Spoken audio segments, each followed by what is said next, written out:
No more night drives. 2 years ago, when my autistic daughter had trouble sleeping at night, she was 1.5 at the time, I would toss her in her car seat and drive her around.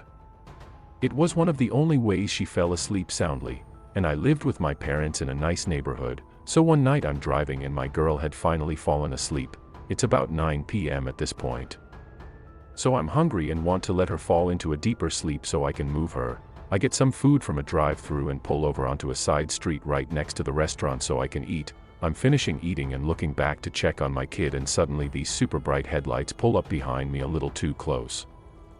I wave apologetically. None of my windows are tinted and I used to drive a Jeep Compass, so the back window was big enough for them to see me, assuming whoever it is trying to park at the house and currently in front of. So I pull away and start down the street, and once I'm at the end of the block and around the corner I see headlights again. No biggie, this is a semi-busy side street so people cut down. This was all the time, only this person is riding my ass like I'm not moving fast enough, and I get annoyed and change lanes to get out of their way. Almost as soon as I do, they follow. At this point I realize that the car is the same sedan that had pulled up behind me on the last street. But now they are too close for me to see the make of the car and the high beams are on so I can't see anything behind me. I curse myself for not paying better attention to the car before. I didn't want to be crazy paranoid, so I took a few unnecessary side streets and passed my neighborhood only for this person to be behind me turn for turn and lane change for lane change, so I panicked and called my dad. I know I should have called the police, but I was 21 and did the first thing I could think of. He was at work, 30 minutes away. He has terrible reception and decides to call me back on the landline at his work and is on his cell phone with the sheriff's department for our neighborhood, and they tell me to drive to the station. It's been close to 40 minutes since the person had started following me and kept riding me closer and closer.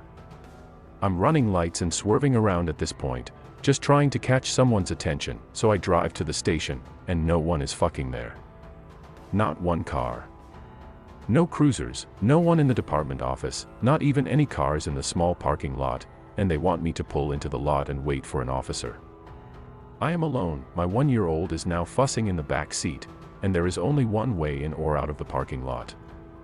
I nope the fuck past the station and tell my dad to tell the officer on the phone to fuck off because no one was there. I see a sheriff's car at the lie ahead and start to honk and flash my lights as he drives across the intersection I am driving to, and either misses what I am doing or ignores it. It's now been a little over an hour and the person has tapped my ass 4 times. Eventually, I saw another sheriff's car and just laid on my horn, and I think he caught on because he busted AU and came back towards us. As he did, the car behind me disappeared into the mall across the street, and the officer followed. I was instructed to go back to the station and wait. So I did, and eventually I was waiting so long I went inside, triple locking the door of my car because I was terrified. The office had no one except a no emergency phone on the desk, and that only connected me to other extensions. To wrap the story up, they made me feel crazy and said they never found the car. That all they could do was take a statement since technically nothing happened. And he offered to follow me and my daughter home, only to drive away as soon as I parked, while I was left to take my sleeping kid inside, shaking so hard I couldn't unlock the door. I run upstairs to my mom's room. She was on pain medication after a surgical procedure, so she was asleep. I shake her awake sobbing and tell her what happened. It took me 2 days to sleep again at night, and to this day I refuse to do night drives with my daughter. So, weird stalker follower person. Let's not meet. A big white SUV chased for me miles late night, so this girl that I was talking to at the time and I needed to have a talk, yep, that one, and we decided that we would go to our local college town statue to do so. Many kids that go to our college went here to hang out, take pictures, climb on the statue, college kid shit. Basically this statue was 30 minutes away in the middle of just farmland. The road to get there is a small, 1-lane each direction road. I don't know the story behind it or anything, but it's a popular, you would think safe, place, so we decided to head out, and it was probably around 1 a.m. at that point. You could see the stars and all of that. It was pitch black outside. When we got there, I get a really creepy feeling, but we wanted to take a look at the statue, so we got out of my car anyway and proceeded to walk to the statue, about 5-minute walk from the gravel parking spot. We take a look and decided to get back in my car because it was dark and cold outside. This is when I decided to keep my engine running and back up into the spot so I could look at the small road to see if anything was happening. About 10 minutes into our conversation, I see a large white SUV, I think it was an Escalade, drive past us. I didn't think anything of it, but it was the only other car we've seen all night. The car drives maybe a quarter-mile down the road and suddenly does a 3-point turn. Weird. But no problem. He then comes back towards us and takes a right onto a side road that sat directly in front of us. At this point I'm like, okay, he missed a turn, no problem. About a quarter-mile down this side road, the SUV does another 3-point turn and is now facing my car directly. The SUV is stopped 100 feet or so in front of us with its headlights blaring down my car, a compact sedan. Now, I was like, okay, this is super weird, I'm going to get out of here. Suddenly, the car drives straight ahead into our gravel lot of sort of blocks off the only entrance/exit. The SUV then just sits here again and we are directly facing each other. At this point all of my spidey senses are in full gear and I'm ready to book it. The girl with me was like, no, we need to finish talking, he's just being weird. I decide to just start hauling ass, and as soon as I squeeze my car out of the lot onto the road, the SUV is tailing me. So I'm look, okay, this fucker obviously wants to do something with us. I told the girl to call the cops, but of course, in the middle of nowhere, there's no service. I start to fucking push my car and am going 120 miles per hour on this small country road surrounded by nothing. And of course, the SUV is right on my ass. The road that we are on is straight nothingness for 15 miles, and so we continue driving. Once we finally started to reach a sense civilization, there was an intersection with other cars. I finally get my sigh of relief and thought this guy would leave us alone, so just to test/trick him, I turn on my left turn signal and get ready to turn. I turn my wheel enough so that it would look like I was going to turn, then I put my entire weight on my gas and went straight. He followed me exactly.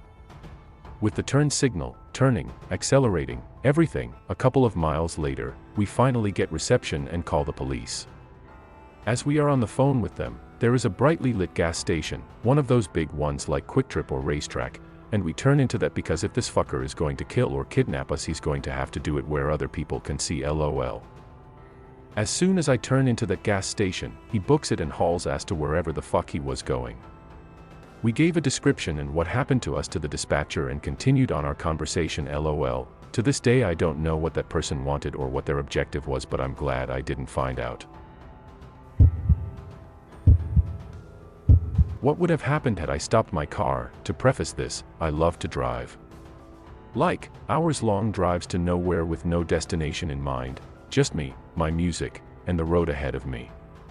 Living in Nebraska, I'd often take back roads or lonely highways cutting through the countryside to small towns and eventually cities, and I'd usually take these drives at night since there was less traffic to worry about. I've done it since I've had my license 4/5 years ago, and I've never once had any sort of issue, nor have I ever run into any trouble. That was, until a few nights ago. For reference, I'm a relatively small 22-year-old female, and as I've stated before, I often take these drives completely and utterly alone. They're a good way to clear my head when I'm stressed, upset, or overwhelmed, or for me to get a plan together to sort personal issues out. I've also done these long and lonely drives to get away from the toxicity of my household when I used to live with my parents as a means of coping with their alcoholism, though now that I've moved out and am in a much better place mentally, I don't really have the urge to get in my car and just drive anymore. However, on the night this event took place, I was feeling pretty overwhelmed, stressed, and anxious with a clusterfuck of personal issues I'd rather not get into. I felt restless and irritable around my boyfriend, couldn't focus on anything else, and decided I would take a drive to clear my head. My boyfriend was understanding and told me to be careful and to not be gone for too terribly long, since it was getting pretty late. I agreed, gave him a kiss goodbye, and left. I drove around our city for about 30 minutes, but I was still feeling on edge about everything transpiring in my personal life, so I decided to drive further north down those familiar, dark, winding one-lane highways. I kept the car at a steady 65 miles per hour, taking the turns at a slower pace in case a deer jumped out around the bend, and was just admiring the vast empty darkness of the snow-capped fields and barren trees. It was honestly a bit creepy being all alone with no cars in sight. In seemingly the middle of nowhere, the few houses miles back from the road lightless and the dead cornfields withered away and covered in the snow. It was like something out of a horror movie, and I half expected to see a ghost pop up in my rearview mirror or see someone clamber out from the patches of trees dotting the horizon. The only light came from my headlights, and even then I still strained to see through the inky darkness of the night. By now it was just after 11, and I told myself that once I made the familiar roundabout that would either take you to a small town or back up towards the city, I would head back to the city and home. That roundabout was still maybe 15 to 25 minutes away. But other than my imagination picturing the worst, I wasn't really all that concerned. I mean, I was by myself. I didn't have any other motorists to worry about, right, wrong. As I'm rounding another bend, I notice a vehicle with its hazards flashing maybe a quarter of a mile or something away from me. It was some sort of sedan, dark-colored, and was angled to where only part of it was on the shoulder while the rest was jutted out onto the road, like they had to pull over in a hurry but didn't quite manage to do that. The driver's side door was flung wide open, and as I slowed my vehicle down and angled it towards the opposite side of the road to pass, I could make out what looked like maybe blood on the inside of the open door. I didn't see anyone on the road or in the car, and I was the only motorist in sight. Cell phone reception is spotty at best in this part of the country, but more often than not you couldn't get reception no matter how hard you prayed, which was definitely the case when I took a glance at my phone to see if I had any service. So, a lone female on the road, at night, pulling up near a vacant vehicle that looks like someone had been attacked on the inside, with no cell service. Now, I'm no dummy. I've watched countless episodes of Investigation Discovery and Criminal Minds and read far too many true crime books to know that this had bad and danger written all over it. But there was still a small part of me that worried something terrible had happened to whoever was in that vehicle. And I thought I needed to help. These roads don't get a lot of traffic late at night, and temperatures were well below freezing. If someone were hurt or in trouble, there was no one and nothing else to help them but me. Still, I erred on the side of caution. I was still driving my car, though a bit more slowly, and as I approached the vehicle I rolled down my passenger window a bit, shut off the music, and called out, "Hey! Anyone there? Are you okay?"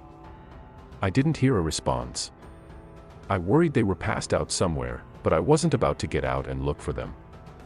I told myself I'd call out one last time, and if I didn't hear anything I would leave, and the moment there was reception I'd call it in. And if I did hear someone, well, I'd figure out my next course of action then. So, again I shout, "Hey! What happened? Are you okay?" There was silence for a beat, and then I heard rustling in the shadows of the trees, followed by a gruff voice saying, "Yeah." I was relieved at first, and was about to say something in response or possibly even stop my car and get out, when I noticed three things nearly simultaneously. As I inched my way past the front of the sedan, I noticed there was no damage to the hood or anywhere else on the vehicle, which I found to be strange considering the blood on the inside of the door. In my rear view mirror, I caught a glance of someone coming out from behind the sedan, and they were making their way towards my car. Fast. The person did not have any blood on them or appeared injured in any way, wearing a mask, not like a face mask for COVID or a ski mask or anything normal, but one of those masks you would see in the Purge movies, and they were holding something in their hand. I don't know what it was. I couldn't get a good look, but from its length and shape my guess was maybe a tire iron or a crowbar or something. I don't need to tell you that I slammed on the gas the moment I noticed those things and drove like a bat straight out of hell, my heart thundering in my chest and my entire body shaking. My window was still rolled down in my haste and the music was still shut off, so I could very clearly hear someone. Definitely a man, shouting at me, though I had no clue what they were saying. I just knew I had to get out of there immediately. I stole one last look in my rear view mirror as I drove away, mostly to see if they were getting in their sedan to follow chase or if they had stopped. The man with the weapon was still standing in the middle of the road watching me, and right before I looked away from the mirror I saw a second man emerge from the trees that had been rustling earlier, also wearing one of those creepy masks and no trace of blood on him. I probably broke every law for speeding that night, but I wanted to get as far away from those men as possible. As soon as I made it to the roundabout, I turned towards town, parked in the Walmart parking lot that thankfully still had cars from who I assumed were workers closing up shop, and proceeded to have a full-on meltdown. When I could pull myself together, I called one of my friends, T, who was a police officer, to tell him what happened and what I should do. He was concerned for me, and after asking if I was okay, where I was, did they follow me, etc., he told me since it was out of city limits he couldn't do much on his end, but he could get in contact with the local police/sheriff in that jurisdiction to take my statement and check it out. I agreed, thanked him, and while I waited for police to show up I called my boyfriend. Through my hysterical sobs and panic I managed to tell him what happened not even 10 or so minutes ago. He was, as you could imagine, super freaked for my safety and wanted me to either come home immediately or drive down himself to take me home. I told him the police were on their way to take my statement so I couldn't leave and that I was okay, but I stayed on the phone with him until I saw the familiar police cruisers pulling into the lot. I gave the police my statement and they assured me they would go back to the spot I told them the sedan had been to take a look, and that they would try to catch the guys who did it, though with no cameras, and no description of the men I wasn't sure they'd be able to. I didn't even get the license plate number, though at the time of my panic the thought never came to mind until the police were asking if I got it.